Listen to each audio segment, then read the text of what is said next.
Hey everyone, Jack Reeve, TalkNorwichCity here, back for another match preview. Hope you're all doing very well. It's Southampton up this weekend for Norwich City. Hopefully it goes ahead. I know there's a massive fear around the country and the world at the moment with coronavirus. The Arsenal-Manchester City game has been postponed due to that. Hopefully this one goes ahead.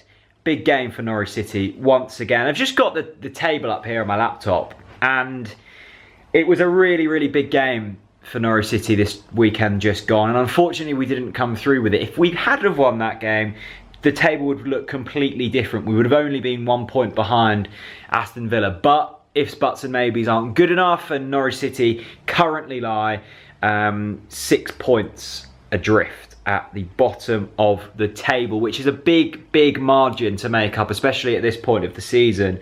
And we've really got to pick up points soon.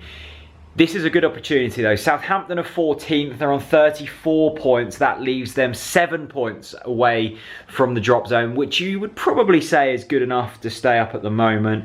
I would have had them down as a team to probably be relegated. I look back to that game in which they lost 9-0 to Leicester. I looked at that squad and thought, this isn't cut out to be a team in the Premier League, but they've turned it around, and that's credit to sticking with Ralph Hasenhüttl.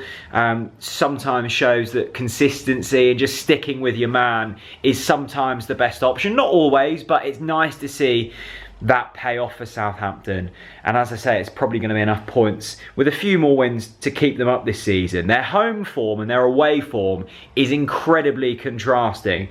If you're looking at the home form, they're currently bottom of the table. Only Norwich City are just above them. We've got 15 points at home this season. Is that right? 15 points? Yeah, we do have 15 points at home this season. That seemed like a lot, actually. We have 15 points at home this season. Southampton only have 14 points. 3 of them, of course, coming against us in the reverse fixture that we should have won, but we didn't. Away form, however, which is the all-important stat for Southampton here, Southampton would lie 6th in the Premier League table if we were only basing it off of away form. They've been marvellous away from home this season. Danny Ings being the talismanic figure that's fired them to where they are in the table. But I see this as a really good opportunity for Norwich City. This really is last chance saloon for Farke's men. You thought after that win against Leicester that would kick them on. It didn't. It did, if you look at the FA Cup, and we've now got a quarter-final fixture to look forward to against Manchester United at Carrow Road on Mother's Day, but we had to really, you thought, pick up something against Sheffield United away from home to just keep that momentum going. We have to rely on our home form now. We've got some really big fixtures coming up. We've got teams in and around us to play, so this would be a really, really good opportunity to start that. It would be a great escape if we did it. It looks unlikely.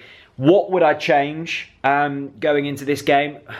Do you start Teemu Pukki? I think you still do. He's certainly not the same man as he was at the start of the season. I was listening to a podcast earlier in the week, and they were saying that Teemu Pukki actually has one of the worst conversion rates in terms of shots turning into goals in the Premier League, which is a worry. You also look at Emi Buendia's stats.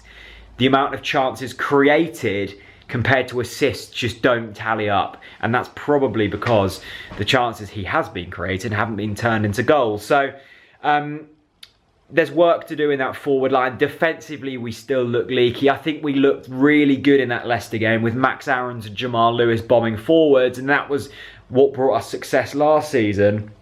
Against Sheffield United, we didn't have that outlet because they nullified it, which was great management from Chris Wilder, and it's why they are in the table, because of their man management and in-game management.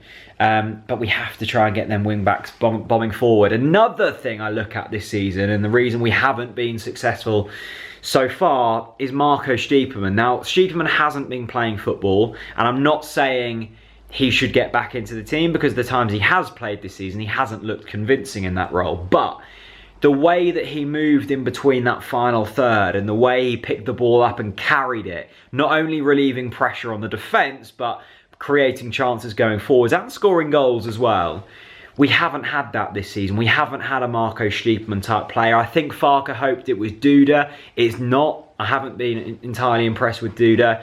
Neither have I been impressed with Lucas Rupp. So our recruitment has been iffy this season. But I just don't think we've had the Marco Stiepermann that we had last season, or if so, a replacement, which is frustrating because I think he was really pivotal in the way we found success last season. So that's a real shame. But yeah, this is a big opportunity for Norwich and we have to do something. I'd probably keep the midfield duo the same. I'd keep the team fairly similar, to be honest. You have to be getting Buendia in there. You have to be getting Todd Cantwell in there. The defence stays the same for me. I think we've really missed Tim Close this season, and Tim Krul, of course, stays in goal. Ralph Farman has now gone back to...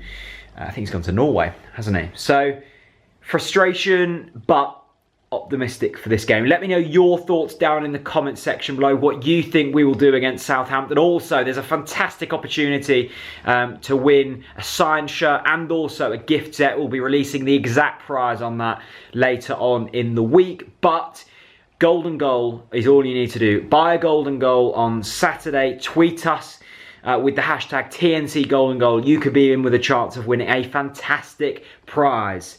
We will release it later on in the week on our social media, so be following all of them for more info. Thank you very much for watching, and I'll see you again very soon. Bye bye.